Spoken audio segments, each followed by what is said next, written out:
એના માટે ભાઈ એક એ લેવલ પર ભણવું પડે, હે ને, એમને એમ ના આવડે. સાદા વ્યાજ અને ચક્રવૃદ્ધિ વ્યાજનો તફાવત આપ્યો છે 2 વર્ષનો. મેં તમને કીધું હતું એક્ઝામમાં પૂછી શકાય એવો સરસ મજાનો દાખલો છે. 2 વર્ષના સાદા વ્યાજ અને ચક્રવૃદ્ધિ વ્યાજનો તફાવત. આ બાજુ ધ્યાન આપો. ડાયરેક્ટ સૂત્ર મારો તફાવતનું. તફાવત બરાબર P ગુણ્યા R નો વર્ગ છેદમાં 100 નો વર્ગ. તમારા માટે સૂત્ર લખ્યું છે, બીજું કાંઈ નથી કરવાનું. તફાવત આપ્યો છે, જોજો 781.25. પોઈન્ટને દૂર કરીએ તો નીચે 100 લખું છું. P આપણે ગોતવાનો છે ને. R કેટલા છે? 12.5. તો 12.5 2 વખત લખવાના છે. 12.5 ગુણ્યા 12.5 અને નીચે કેટલી વાર આવશે? 100. તો 100 નો વર્ગ 2 વખત એટલે 100 ગુણ્યા 100.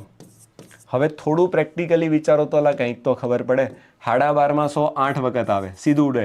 12.5 100 8 વખત આવે. સારી તૈયારી કરતા હોય તો ખબર જ હોય. હવે એમાં પાછું પોઈન્ટ નીચે લખીને 0 0 લખવાની જરૂર નથી. 12.5 ગુણ્યા 8 100 થાય. 12.5 100, 12.5 12.5 12.5 એવું તમે 8 વખત ઉમેરો ને તો 100 થાય. હવે શું કરીએ? તો હવે એક કામ કરીએ. જો આમાંથી 4 વડે ઉડે તો 2, 4 વડે ઉડે તો 25. આ લગભગ મારા હિસાબે 25 વડે 100% ઉડશે, નહીતર જવાબ નહીં આવે, હે ને. અને એમ પણ જોવા જઈએ તો જોઈ લેજો, આ બાજુ ધ્યાન આપજો.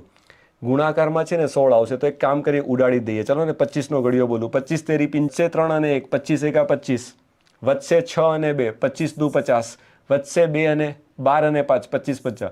તો 3125 ઉપર વધશે. ગુણ્યા કેટલા ખબર? આ 2 ગુણ્યા 8 અહીંયા આવશે ગુણાકારમાં, બરાબર મારો P.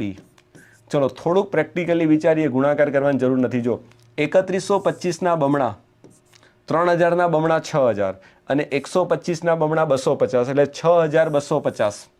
અને 6250 ને મારે 8 વડે ગુણવાના, એટલે કે હું એને 3 વખત બમણા કરું તો 6250 ના બમણા 12500, 12500 ના બમણા 25000 અને 25000 ના બમણા 50000. વાર્તા પૂરી. સીધું 50000 આન્સર છે. ઊભા રહેજો. આઈ રહ્યું ઓપ્શન ડી. બરાબર, ડન. થોડી 2 સ્ટેપમાં ગણતરીઓ, થોડીક ગણતરી હતી દાખલામાં, બાકી દાખલો ઇઝી હતો. થઈ જાય 1.5-2 મિનિટ, 1.5 મિનિટ તો મેક્સિમમ કહું છું, થઈ જાય. બાકી તમે જોઈ લેજો, કદાચ મને એટલો ટાઈમ તો નથી લાગ્યો, પણ થઈ જશે 1.5 મિનિટમાં. ચલો ક્લિયર? બી. તો જવાબ શું આવે? બી. ડન છે. ચલો આગળ જઈએ.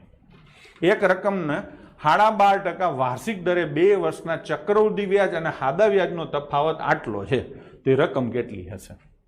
હવે અહીંયા તમે 12.5% છે ને, એટલે 1/8 વ્યાજ થાય, સાદું વ્યાજ. સમજી લો. ચક્રવૃદ્ધિ વ્યાજ છે ને એ કેટલું થાય? તો કે 9/8 × 9/8. એટલે આ કમ્પાઉન્ડ ઇન્ટરેસ્ટ કહેવાય ને આ સિમ્પલ ઇન્ટરેસ્ટ કહેવાય. એ બેનો તફાવત એટલે આ થાય. તો આટલા એ કેટલા, એવી રીતે તમે કરી શકો છો. પણ હું સલાહ આપું છું કે એવા કોઈ નાટક નથી કરવા. આપણે સામાન્ય બુદ્ધિથી ગણીએ. સાદું વ્યાજ કેટલું થાય? 12.5% લેખે સાદું વ્યાજ કેટલું થાય? છોકરાઓ 25% થાય. આટલી તો ખબર પડે. હા, હવે તમને 12.5% લેખે ચક્રવૃદ્ધિ વ્યાજ કેટલું થાય ખબર નથી, પણ 12% લેખે 25.44 થાય. આ તો તમને ખબર છે. 12% લેખે. હવે 12.5% લેખે ગણીએ તો હજી અડધો ને અડધો 1 એટલે 26.44% તો પાકું થાય જ. આનાથી સેજ વધારે થાય. એટલે હું તમને એમ કહી શકું 26.5% જેવું ચક્રવૃદ્ધિ વ્યાજ થાય. હાવ અંદાજે ગણું છું, કોઈ ઝંઝટ વિના. ટૂંકમાં 1.5% વ્યાજ વધારે થાય. 1.5% એટલે 780 રૂપિયા થાય. 1.5% એટલે કેટલા થાય? 780. તો 100% એટલે કેટલા થાય?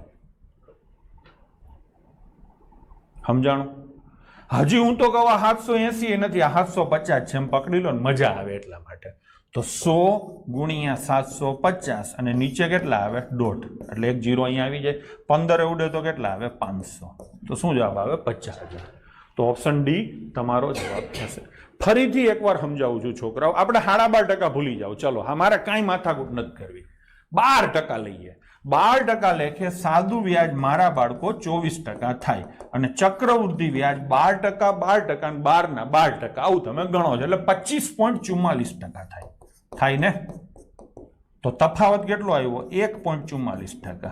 12% લેખે 12.5% લેખે આપણે એવું માનીએ કે આનાથી સેજ વધારે થાય, એટલે કેટલો તફાવત આવે? 1.5%. 1.5% બરાબર 781. તો 100% બરાબર કેટલા?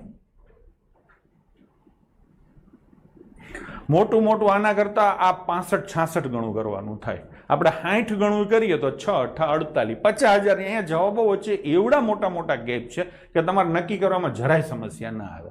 તો જવાબ શું આવશે? ઓપ્શન